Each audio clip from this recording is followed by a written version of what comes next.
Hi, this is Geshem Michael Roach, and welcome back to our discussion about inner strength and self-confidence and self-esteem. This talk is going to be very much deeper than the short pieces we've shown you so far. Let's review some of the ideas we already had. I spent many years working in a big company, and almost the whole day we are sitting looking at other people. In my company, I have 10, 20, 15 meetings every day. And you get the feeling that your supervisor is looking at you. Why did I choose this picture? I don't know your feeling that you get, but I get the feeling that this guy's trying to smile. But to me, with his eyes, it feels like he's checking me. He's trying to decide something about me. He's creating his own picture about me, and he's creating his own story about me. And the big thing we wanted to talk about, there's many people in my life, everybody else in my life, and they are writing a story in their mind about me. We all have this same habit. We start to believe the story of the other person about me, and we don't believe my own idea about me. And then we start to doubt ourselves. And I think you can agree, when you doubt yourself, it's very hard to do things. So let's talk about this idea.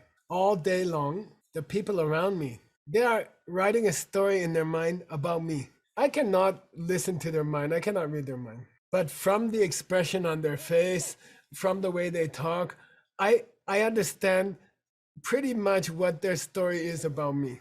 And then the story that other people have about me starts to become my story, and it changes my self-esteem. It changes my confidence. If someone starts to doubt me, and then I feel the doubt that they have, I also start to doubt me. So let's go back to a picture we had at work, typical picture. We used to have two kinds of meetings in my company in New York. One is like a formal meeting in a meeting room at a big desk and 20 chairs. But the real important meetings in my company, they happen in the coffee shop. We have a coffee shop inside of our company. Then I'm just standing like this with my friends, and we're having coffee together. Of course, we're talking about some business thing that we have to do, but I am constantly looking at the other faces and seeing, do they like what I said? They don't like what I said? How do they feel about me? And even with those little meetings in the coffee room with my friends, I start to understand what is their picture of me. And if they doubt me or they doubt my ability, I begin to doubt myself. And it shouldn't be like that. I should have my own confidence. I shouldn't wait to see what somebody thinks about me in order to understand something about myself. But this is something we tend to do in our life. There's a bigger problem at home. And at home, people are also checking me. But it's not just for a few minutes. It's not just for an hour. They are checking my performance every minute of the day. Then that's intense amount of pressure on me. Let's say I have my family over for dinner. Then I'm making dinner for the family and maybe my mother and my father and my husband. And then they have an opinion of me, and I can feel it. And if there's anything wrong about that opinion, then I start to doubt myself. And this is not a small problem. This can ruin your life. I have friends, their husband or their wife, they have doubts about them. And they start to believe their spouse's doubt. And then they feel like they're not confident. They feel like they can't do anything. They feel like they can't do anything right. So we have a problem at work where the people around us, they are judging us, and we believe that story. Then it seems like if we go home, we should get some relief from this problem. But it's actually much worse at home. Everyone's judging us every moment. Okay, so that's two sources. Nowadays, we have Zoom calls. We're working on the internet. You can see a picture here. And I start to get an impression about myself from the online call. Then I'm watching the other people on the call. And from their facial expression, from what they say, I know they are starting to make a story about me. And if that story is a low story, bad story, then I will start to believe it. And it's much more intense online. The feeling is much, much more intense because I'm being graded online every minute. Restaurants get a number. Do you have 4 stars? Do you have 3 stars? Do you have 2 stars? Then everything I say is getting a score from other people. How many friends do you have on Facebook, on WeChat? Do people like you? Do people like your picture? Do people like your clothing? Do people like what you said yesterday? Do people like what you had for breakfast? Now the whole world at the same time is making a story about me. And this happened to me also. I don't know why. There's one guy in the world, he doesn't like me. And he started to chase me on the internet. Everywhere I go, everything I say, everything I do, he is criticizing me. He made two websites called Michael Roach, and all is supposed to be my website, but he lied. It's actually, he told things about me. Then of course I feel upset. Why is this guy doing this to me? Then something very strange happened. I start to believe his story about me. Now, this can happen in a good way, and this can happen in a bad way.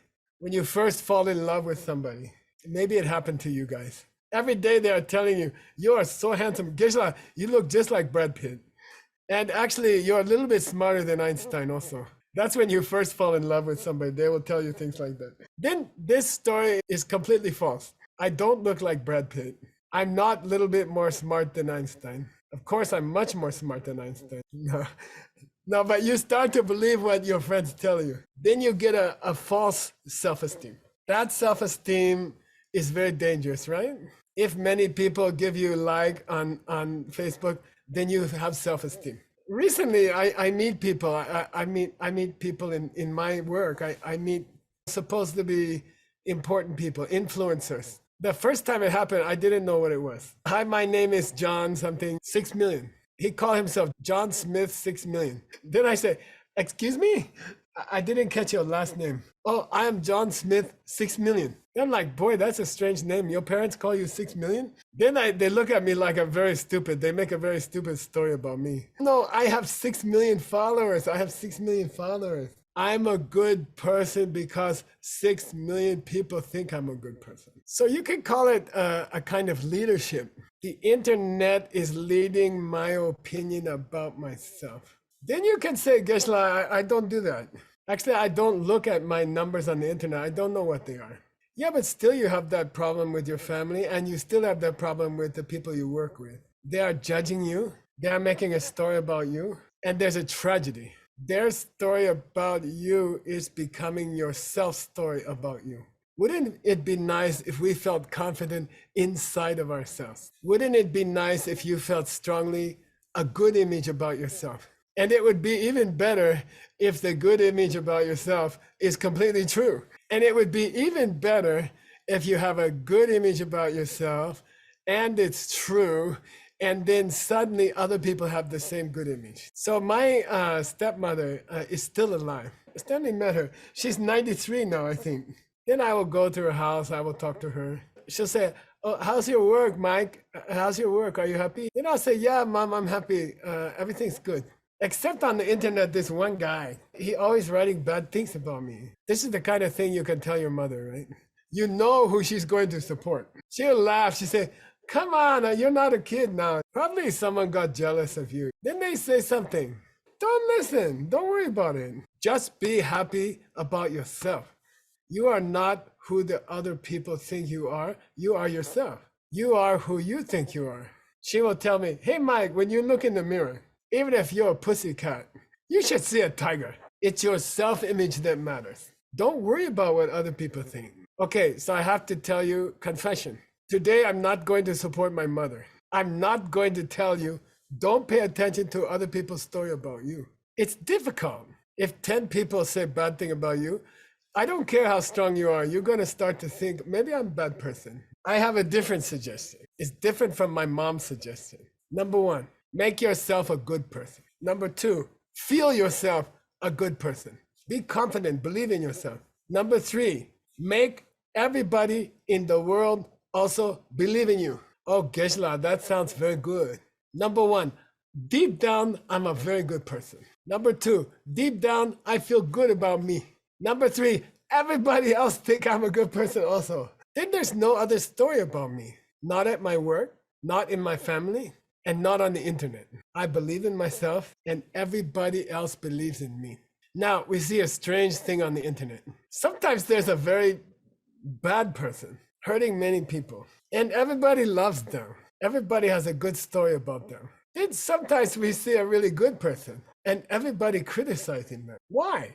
See, where does it come from? So that's the question I'm going to ask today. We cannot cover that in 10 minutes, but today we have a lot of time. Why some people like you? Why some people don't like you? Why sometimes you don't like yourself? Where does it come from?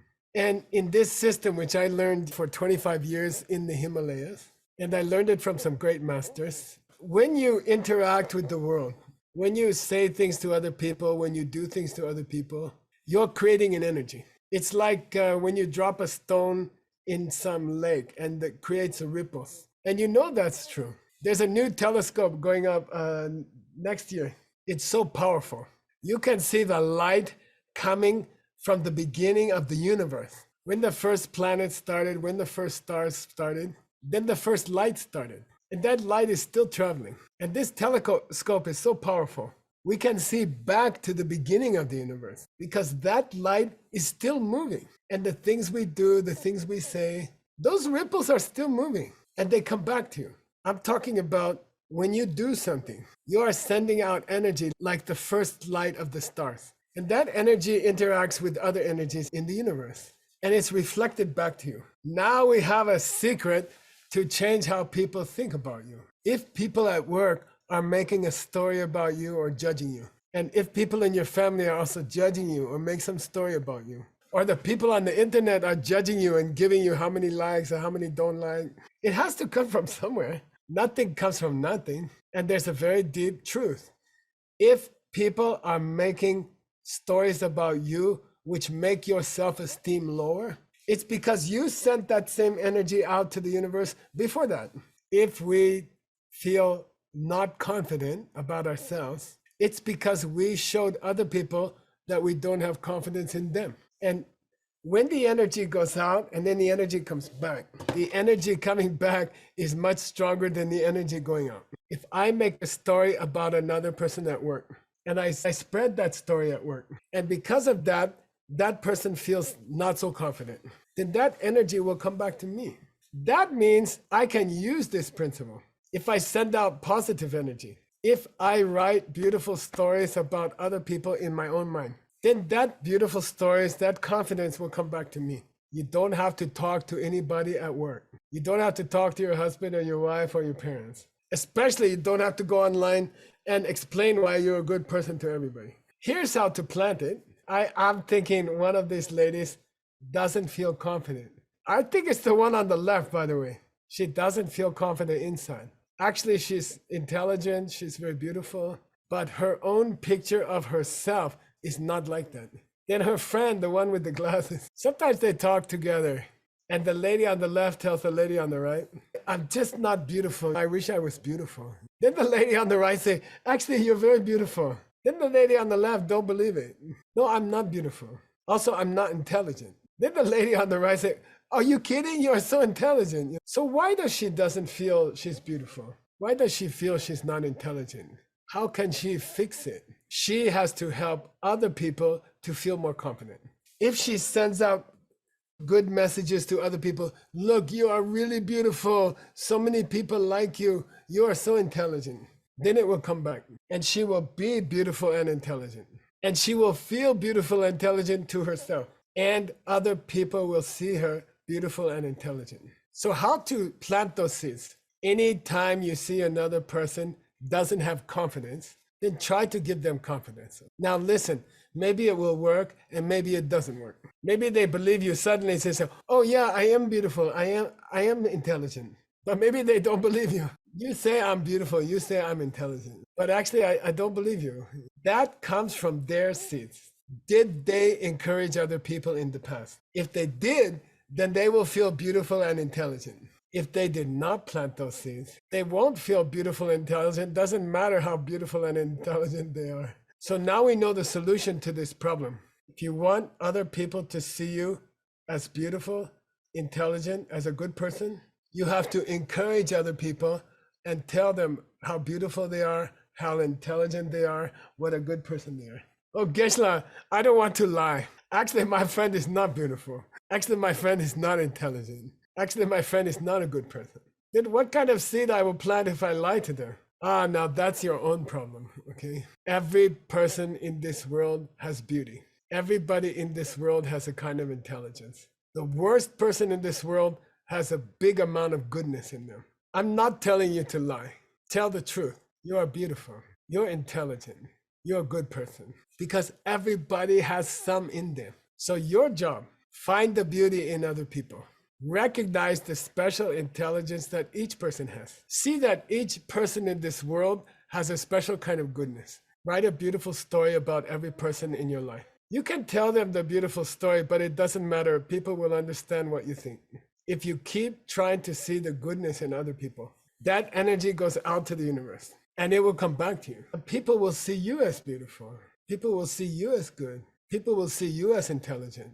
And you will start to feel like that. So to be honest, if you try really hard to see the beauty in each other person, see the intelligence in each other person, see the goodness in each other person, the law of the universe says that will come back to you. And you will feel some kind of beautiful self-esteem about yourself.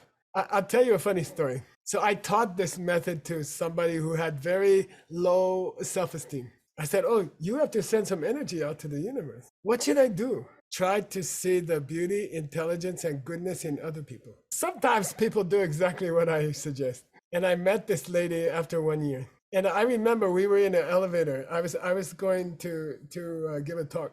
And there's many people in the elevator. And I quietly asked her, how's that problem we talk about? She said, what problem? Then I have to talk quietly. I said, your self-esteem problem. You don't feel good about yourself. Believe the bad story of other people. Then she'd look at me like this. She said, I never had a problem like that.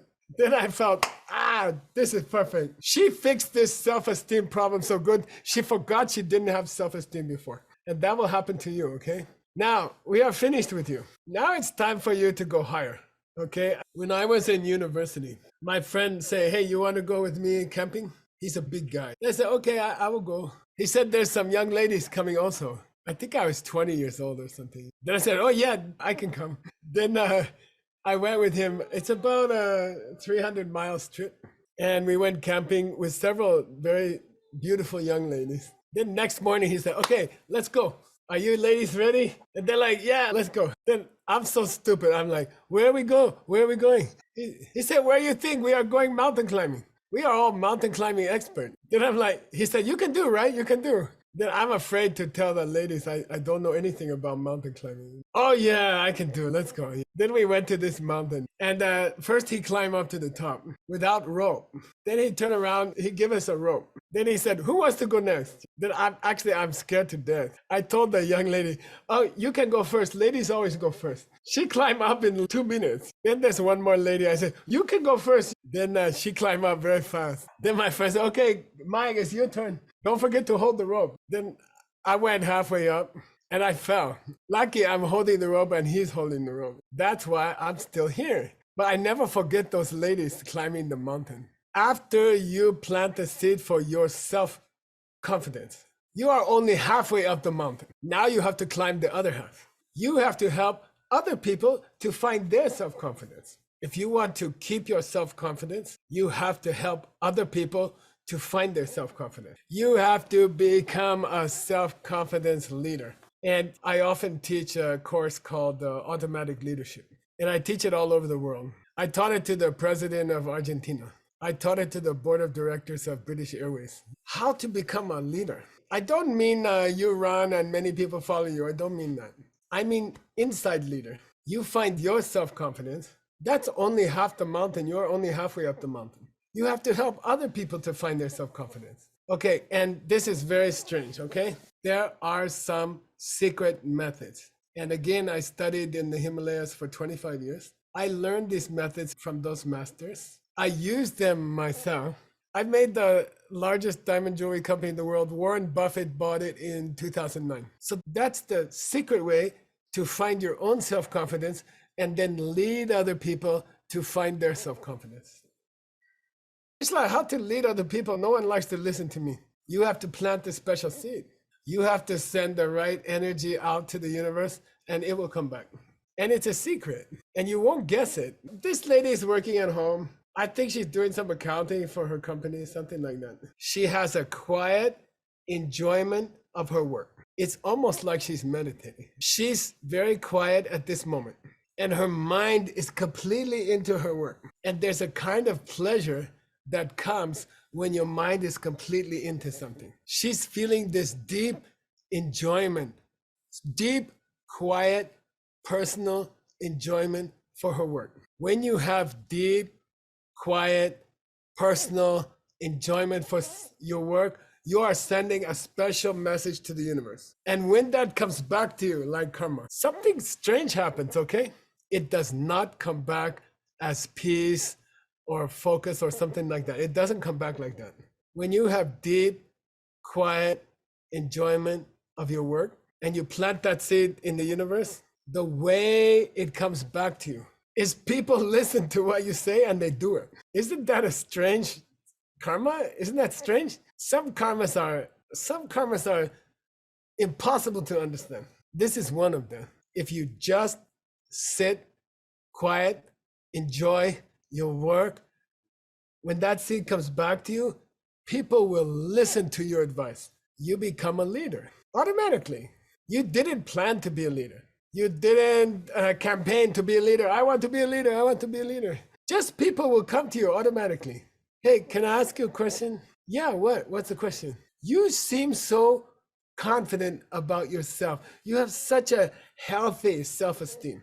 And I heard you didn't have it before. I heard a few years ago you have a lot of self-doubt, you have low self-esteem. Now you seem very confident, very sure of yourself in a good way, in a friendly way. What's your secret? What's the method? Then you can tell them the secret method. Try to see the beauty in other people and tell them about it.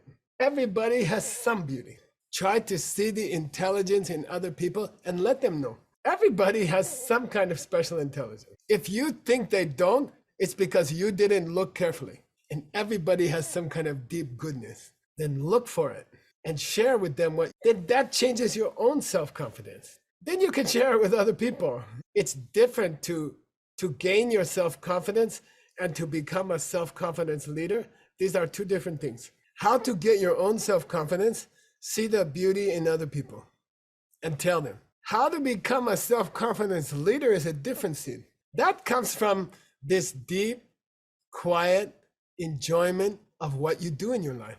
Oh, Gesla, my work is not deep, quiet, and enjoyable, and my family is not deep, quiet, and enjoyable. How can I be deep, quiet, and enjoy? You are not looking deep enough. If you really look deep into your life, there's many things to enjoy about your life. You can find quiet, deep enjoyment in your life if you look. Okay, now I'll tell you something. This whole week, I've been training teachers. We have a special teacher training college. And this morning, I remember I was teaching a group of teachers from Europe. Somebody asked me, what's the most important thing a teacher has to know? Then I said, oh, that's easy, that's simple. If you are teaching people how to be successful, the number one thing they want to know, how to be successful fast. They don't want 10-year method. They don't want 5-year method. They don't even want 1-month method. Hey, Geshe Michael, how can I be successful in 2 weeks? Then I told the people who I'm teaching how to be teacher, you have to have some answer ready for them. And this is a good example. The seed you need to plant to have other people listen to you. You have to learn how to take deep, quiet pleasure in your work, somewhere in your work. This is the energy you have to send to the universe if you want the energy to come back and people listen to you. Don't forget why we want people to listen to us. I used to have self-esteem problems. Me, myself, I used to have. People attack me on the internet. Then I feel so bad and I start to doubt myself. Then I fixed it. Now I'm 100% self-confident. It's not pride, okay? That's a bad thing. I just feel like I know who I am and I'm happy who I am and the people around me are happy. So I'm going to teach you a super fast method to have other people listen to your advice about self-confidence. If you want other people to listen to your advice, the energy you have to send to the universe is quiet, deep passion in what you do, enjoyment. Now, new question. You want it to happen fast? There's a special deeper scene. Have fun in your life. Okay. This guy, very serious. This guy, not having fun. Geshe Michael, my life, very serious. Sometimes I don't feel good. Sometimes I don't feel happy. Sometimes people criticize me. This life is difficult. Now listen, you can go around your whole life like this guy. And he's correct. Life is difficult, okay? This life is hard, okay? But you have a choice. You can be very serious. You can think about your problems. Tell other people about your problems. Or say you go back one picture. Or have some fun. This life go very fast, I'm telling you. I'm 68 years old. Yesterday I was 28, I swear to God. I don't know what happened to 40 years. The last thing I remember from yesterday, I was in the university. Now every year I get a letter from the government. Do you want your old person's pension now, or you want to take it now? You might die. Then I get pissed off. I call them. I said, "Don't send me this letter. I'm not that old. I don't need your money." What I'm saying is, look, your life is gonna move very fast. You have a choice. You can live like that. That's okay. He really believes his life is hard. He's correct. Or look, you can have fun. I don't care how old you are. To be honest, I have fun the whole day. I just got in the habit. And the seed of having fun is that people really like to do what you say. It's not psychology. When you have fun, other people like to follow you. That's all. If you want to share what you learned about how to build your self-confidence with the thousands of people around you who don't have self-confidence, then you have to become a self-confidence leader. Now, listen, I own a small cafe because it's fun. And I like to tell the people in the morning, "Oh, we have sweet things for you." Like this bakery lady in the picture. "Oh, I have sweet things for you." So what's the sweet things? We have 12 different ways you can become this kind of happy self-confidence leader. 12 different ways any person can use. And you will find this great self-confidence. And then on top of that, there's another seed you can plant. People enjoy to come to learn from you. And you have fun to help other people to become self-confident. What's the use if you get self-esteem, if you get self-confidence, but everyone around you doesn't have it? Then it's not fun, okay? It's very weird to have fun in a room of people who are not having fun. So we have a 12-step program, how to find this secret. You will find your own self-confidence for your whole rest of your life. And you will be happy about yourself in a very healthy way. And then we teach you all these special methods to share it with other people. Then all the people around you are happy and self-confident. And you can have fun with all the people around you. Healthy, happy fun for the rest of your life. So that's what we'll be talking about in the longer course. I enjoyed sharing my sweets with you. I really enjoyed this little cafe I own. I just do it for fun, okay? We have branches of our company in 20 countries. I believe there's about 50,000 people who are involved. But I love this little cafe. Every morning, share the sweet thing with other people. And that's the purpose of this course that we're going into now. Okay, so I hope to see you there. And thank you for listening today. I'd like to thank all the people who did so much hard work for this program. Our marketing director, Anton Kratasiuk, really put this program together. Our executive vice president, Seiji Arao, and his wife, Noor, they really put together all of the program here locally and organizing it around the world. Brian Mendoza, our tech director, he did everything unbelievable. And all the other directors of our home office, I'd like to thank all of them for helping with this program. Okay, see you guys soon. Thank you.